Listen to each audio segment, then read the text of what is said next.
কবিতা, তোমার আর কতক্ষণ লাগবে?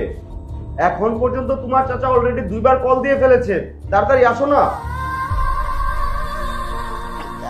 হ্যাঁ বাবা, আসছি।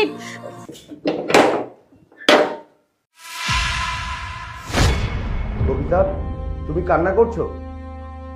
না তো। আরে এদিকে তাকাও আমার দিকে। দাঁড়িয়ে কেন আছো? চলো, আমাদের দেরি হয়ে যাচ্ছে। আরে কি হলো? তাকাও না। কি হয়েছে সত্যি করে বলো তো। কিছু না, ওই পুরোনো দিনের স্মৃতিগুলো মনে পড়ে গেল।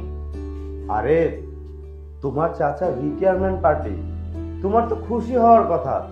তাছাড়া বয়স বয়স তো মানুষের বাড়বেই, তাই না? হ্যাঁ, বয়স তো বাড়বেই। কবিতা, তোমার এই কান্না তোমার চাচার জন্য না, যে মানুষটার সাথে তোমার 2-3 বছর যাবত দেখা হয় না, এমনকি তুমি ফোনেও কথা বলো না, আজকে হঠাৎ করে তুমি তার জন্য হয়তো কান্না করো না। আমি কোনো কারণে কাঁদছিলাম। তুমি চলো তো, তা না হলে ফোন করে করে পাগল করে দিবে। চলো। যাওয়ার আগে তুমি আমাকে এইটুকু বলো, তুমি কান্না কেন করেছো?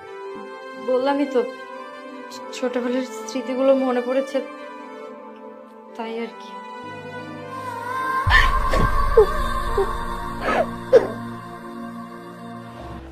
আরে তোমার কি হয়েছে সত্যি করে বলো তো। আমার বয়স যখন 7, তার 7। নানা ধরনের বাহানা করে আমাকে পার্কে নিয়ে যেত, বলতো আমাকে আইসক্রিম কিনে দিবে, আমাকে চকলেট কিনে দিবে। আর নীরব পার্কে যখন আমাকে একা পেত, তখন আমাকে স্পর্শ করতো, ব্যাট টাচ করতো, কখনো আমার ঠোঁটে, কখনো আমার শরীরে। আমি বুঝতেই পারতাম না ও কি করছে। মাঝে মাঝে আমার কাছে এসে আমার শরীরের ঘ্রাণ নিত, তারপর আমার কাছে এসে নিঃশ্বাসের আওয়াজ দিত, তারপর আমার কাপড়ের ভেতরে দেখতো। আমি চুপ থাকতাম। কেন চুপ থাকতাম জানো? চকলেট খেতে হবে যে।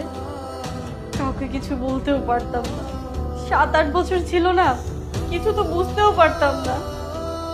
আর যখন বড় হয়েছি, আঙ্কেল তো ফিরে এসেছে, তাও আমি কিছু বলতে পারি না। কেন জানো? সময় আমাকে চুপ করিয়ে দিয়েছে। ছোটবেলায় যখন চাচা আমার সাথে এসব করতো, তখন আমি বুঝতে পারতাম না এসব আমার সাথে কি করছে। এখন আমি বুঝতে পারি, ওইটা আসলে স্পর্শ ছিল না, ওইটা ছিল রেপ। যখন তোমার সাথে এইসব হতো, তখন কেন তোমার বাসার মানুষকে এসব বলোনি?